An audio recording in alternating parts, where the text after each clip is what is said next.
Hi, and welcome to our Fourth Universalist service video. My name is Ember Kelly.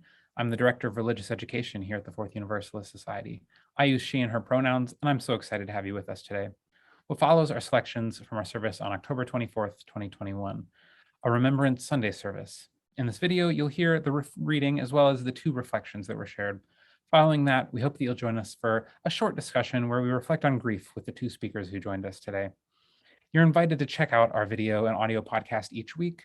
It's posted on our website, Facebook, YouTube, Instagram, and your favorite podcast streaming sites. We do appreciate any positive reviews. The likes, the comments, the shares, and subscribing. This really all helps to spread Fourth Universalist media further. Finally, we acknowledge that our community is located on the lands of the Munsee Lenape peoples. With this acknowledgement, we seek to continue the process of working to dismantle systems of oppression. We invite you to join us in this work as we embrace the 8th UU principle. Thank you for watching. We begin with our reading.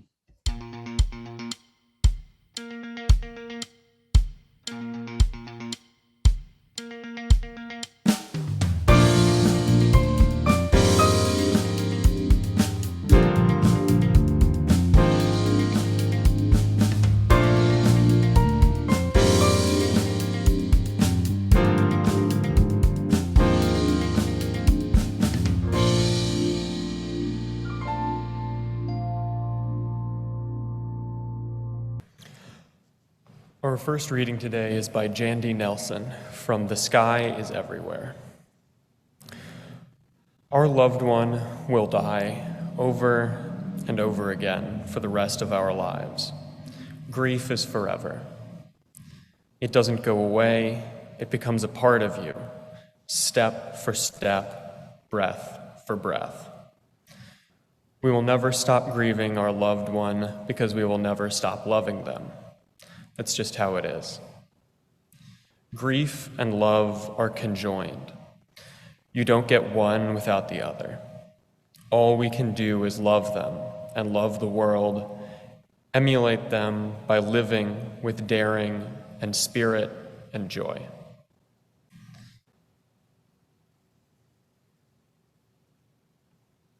Our second reading is a reflection from Lara Stone, who lost her 21-year-old son, Max, to lymphoma in May. Grief, quite seriously, has no boundaries. It's rude. It interrupts conversations, plans with friends, and Zoom meetings for work. It barges into the bedroom, takes over the shower, and puts on a seatbelt in the front seat of your life and will not get out of the car. And yet, because grief inseparably binds with love, we let it sit with us, interrupt us, and teach us how to walk this new path.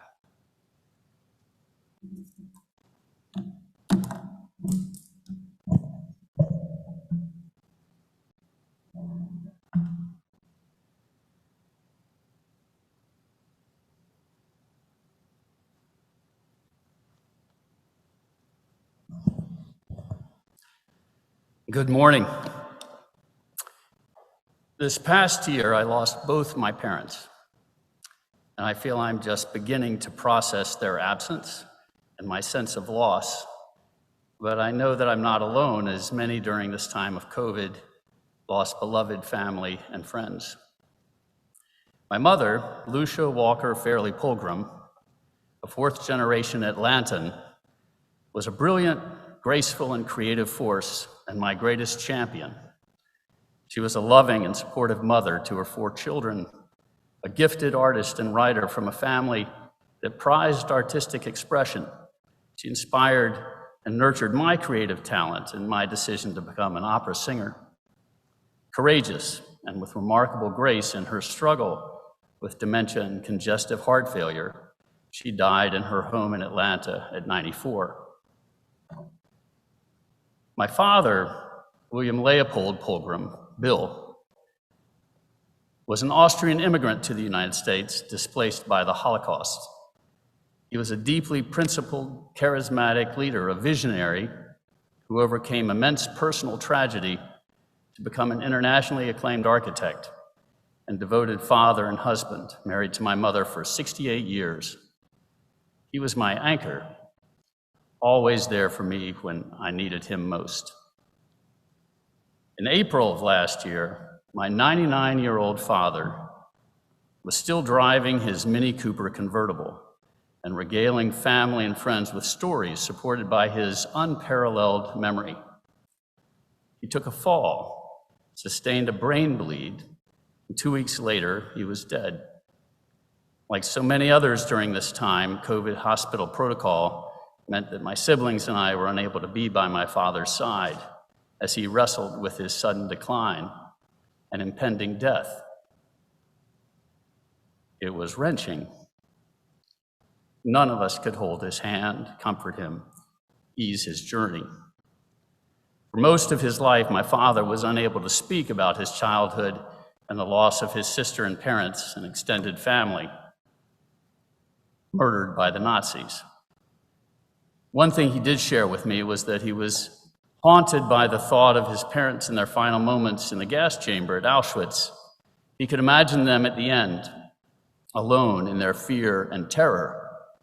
And now, I will forever carry the image of my father being alone and frightened in his final days. No family, no one to hold his hand. COVID has been cruel in so many ways. My grief is with me still. At times, so is the feeling of being lost and ungrounded. But through this past year, my Unitarian faith and engagement with members of the church community has helped me feel connected and grounded in purpose. And this engagement I owe to my parents. You see, they came to Unitarian Universalism in their quest to find a spiritual home that would bridge the divide between their Catholic and Jewish heritage. 10 years into their marriage, with 4 young children, they joined the Unitarian Universalist Congregation of Atlanta, UUCA. Although incredibly busy with a young family and career demands, my parents threw themselves into the life of UUCA.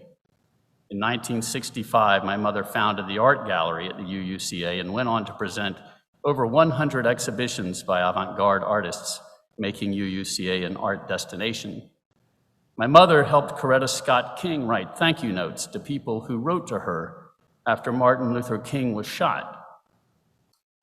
My parents believed passionately in the inherent worth and dignity of every person and actively supported the UUCA in advocating for change.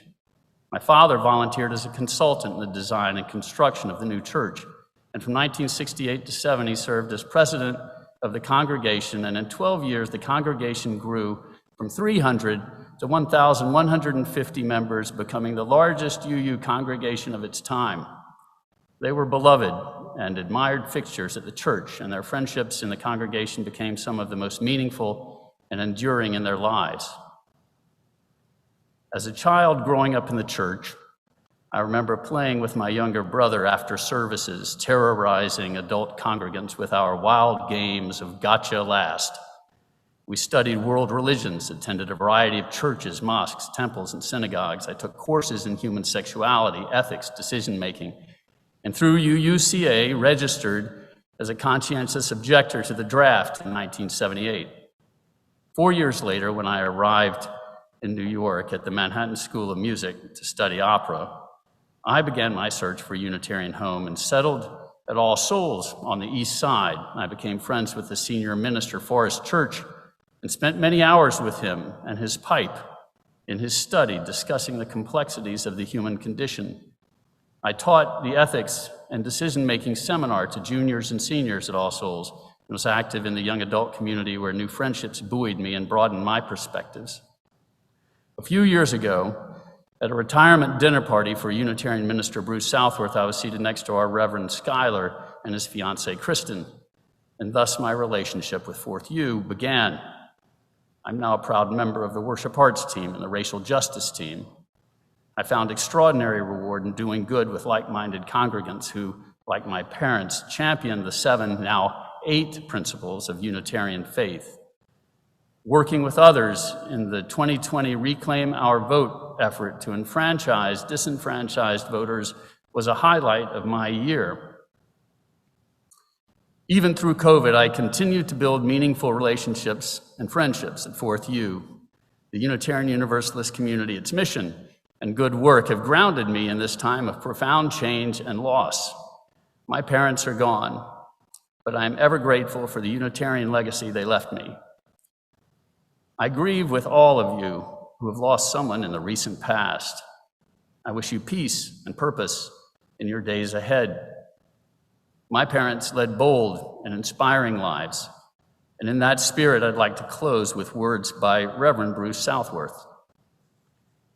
Whatever we can do, or think we can do, let us begin it this day. Boldness has genius, power, and magic in it. Let us be bold in our loving, our living, our giving, and our forgiving, so that the world awaited is more nearly the world attained.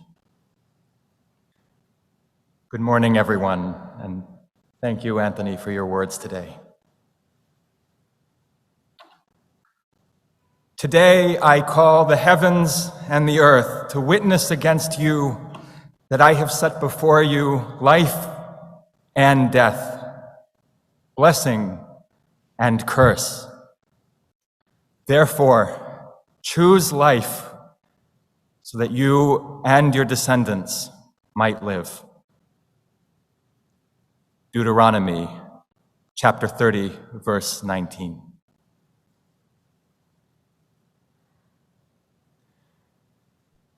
As we gather here today on this Remembrance Sunday, I want to reflect with you on how grief and remembrance have shaped my own experience of living and working in this world, both as a cancer doctor and as a person of faith. As some of you might know, I've been in oncology fellowship training in Brooklyn for much of my time here at Fourth Universalist. I'm now in the final year of that training, preparing to take the next steps of starting a new job and building the foundation of my own independent practice, caring for people with cancer. Cancer medicine is a field that's full of difficult emotions and painful realities for everyone involved. To practice in this field means working in the presence of griefs and traumas, not only the griefs and traumas of our patients and their families, but also sometimes one's own griefs and traumas. One of my recent responsibilities as a senior oncology fellow was to give an hour-long educational presentation called Grand Rounds. For a long time, I had trouble settling on a topic. One topic did keep coming to my mind, but I knew that I probably should stay away from it for my own good. In the end, though, I went against my better judgment, and I chose that topic anyway. I delivered a review of pancreatic cancer. Pancreatic cancer is one of the deadliest types of cancer that we treat.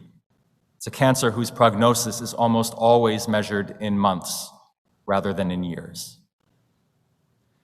I set the stage for my audience with a clinical case of a patient, a 53-year-old male in good health who unexpectedly developed abdominal pain and vomiting, was brought to the emergency department, and was ultimately discovered to have a blockage in his gastrointestinal tract coming from a mass in his pancreas that would turn out to be pancreatic cancer.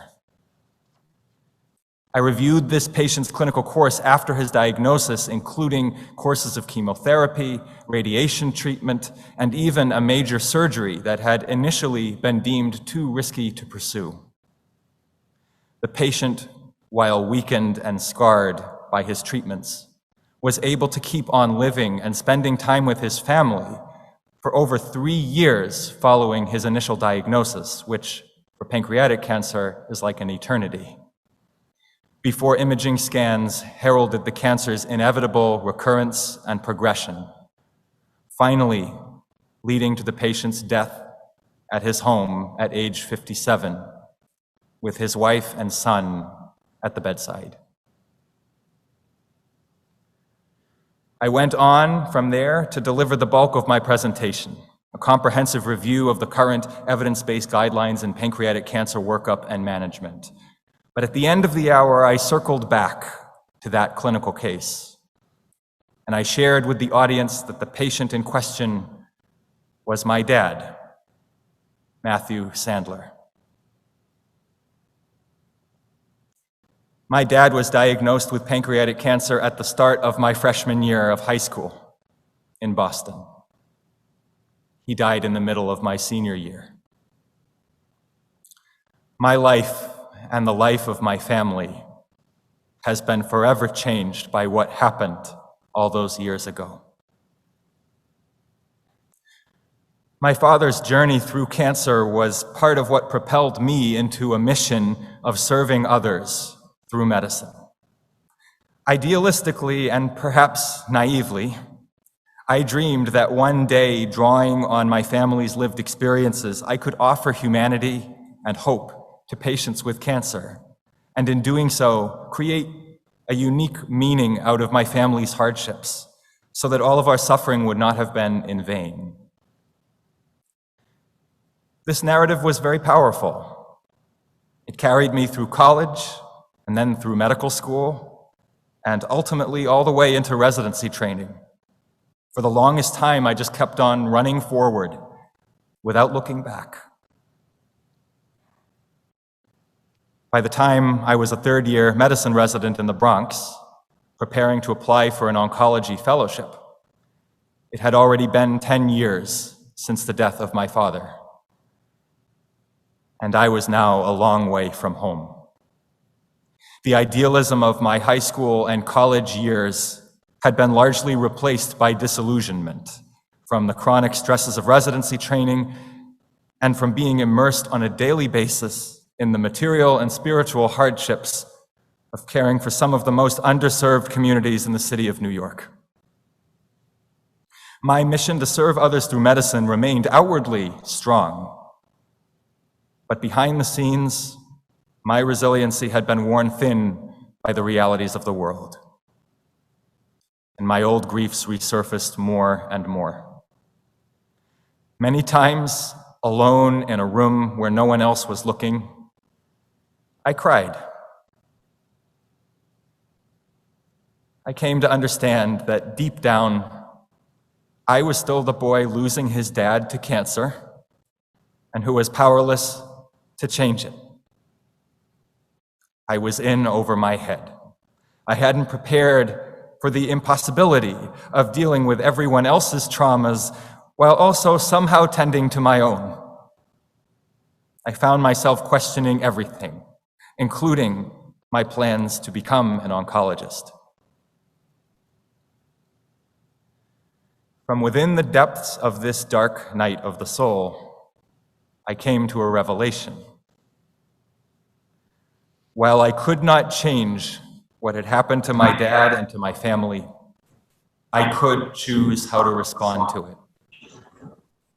It was then that I finally remembered my dad. Not my dad who struggled with cancer, just my dad. In my mind, I freed him from his diagnosis, from everything that had happened to him, from all the weakness, from all the scars. And I saw him for who he had always been. I felt his kindness, his patience, his sense of humor, his smile. I remembered the quiet joy and warmth that he radiated when he came to watch my cross-country races, or to help me and my classmates build homes with Habitat for Humanity, or just to enjoy a quiet night at home with our family. I remembered the love he had for me and for my mom, and for all the people whose lives he touched with his own. I realized how much I missed those things. I realized that he wouldn't want me to suffer, no matter how noble the cause of my suffering might be.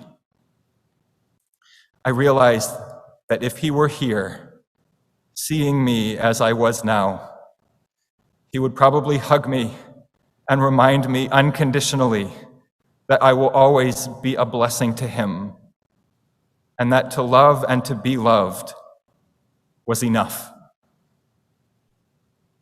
I realized that I now faced a choice.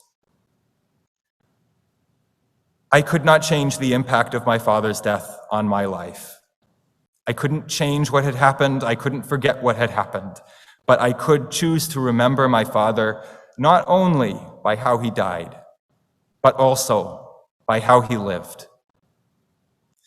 It was in this spirit that I came to the Fourth Universalist Society in the city of New York and joined in its mission to heal with love, to help with compassion, to bless with joy, and to serve the spirit of freedom in the fullness of community. This is not the end of the story. The challenges of being an oncologist are far from over. I'm sure they've only just begun. And in the wider world, COVID-19 and all of the sociopolitical realities of our times remain challenges for us all. But I hope that even amidst the hardships and the grief and the trauma of this world, we can each still find the liberation of choosing life so that we and our descendants might live. May it be so. Amen.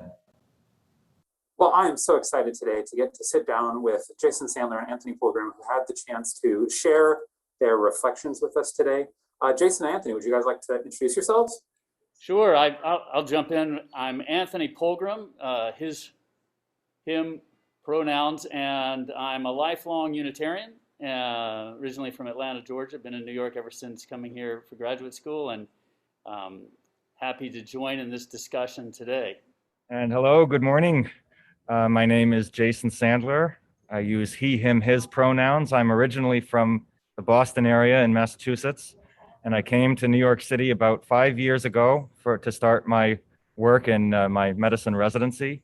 And I've been coming to Fourth Universalist Society for a little over 3 years now. So today's service is just a little bit different than our traditional service with Remembrance Sunday, where we take time to remember those that we've lost as a community, who have passed in this last year, but also people in our individual lives who we've lost. And so these reflections, they were very personal. So the normal questions about what were your inspirations, what sources did you draw from, don't quite make sense. So for today, I thought it'd be really great for us to talk about why it's important that we as a community take time to do this together. Like, yes, many of us grieve alone, but it's also important to do this in community. So why is this important and impactful for you? Why were you part of things today? Well, thanks for asking the question, and I appreciate the opportunity to share some of my experience this past year with the congregation. And it's been a great challenge losing both parents, and at times I've felt lost and ungrounded. And to me, what has been most helpful is feeling grounded in community and purpose. And the Fourth Unitarian Universalist congregation here has provided that to me, and I wanted to share a little bit in my reflection about how I got here, and that connection being a lineage dating back to my parents' decision to join Unitarian congregation in Atlanta many years ago, and how grateful I am for that, and what that experience has been for me in working through this very difficult challenge. Thank you again, Anthony, for your words, and thank you, Ember, and everyone for the opportunity for us to share. For me, I wanted to share some of the experiences that I've continued to have working as an oncologist, working in cancer medicine, really dealing with things that have been around even before we've all been dealing with COVID-19 pandemic and these other things that have engulfed all of us during this past year and a half. One of the things that I've been reflecting on is how the griefs and the traumas that we've experienced before, even if they come from many years ago, do not go away. They're things that we continue to hold. They're things that can rise up again when we least expect them, can certainly get amplified during times of greater stress, such as this pandemic that we're living through, and times of transition and change. And so I wanted to give voice to some of those feelings that I've experienced and how I've been dealing with them, and maybe offer a little insight or ways that we might think about dealing with those things and holding on to life even in the face of difficult challenges like these. I so appreciate you both taking the time to share today, both to sit down with me even so briefly, but also with the whole congregation to share your reflection. You know, grief is not always the easiest thing to share about in a very public setting. And I really appreciate your vulnerability in sharing with the community. And you know, I think that vulnerability really helps us as we process our own grief. And I know that this service today feels like a great opportunity for us to acknowledge that like emotions are a real part of our life, and it's not something that we need to run from, and it's not something we need to hide from as a community. It's a way that we can care for and hold space for each other. So thank you both for sharing today and for sitting down for this little brief time of reflection.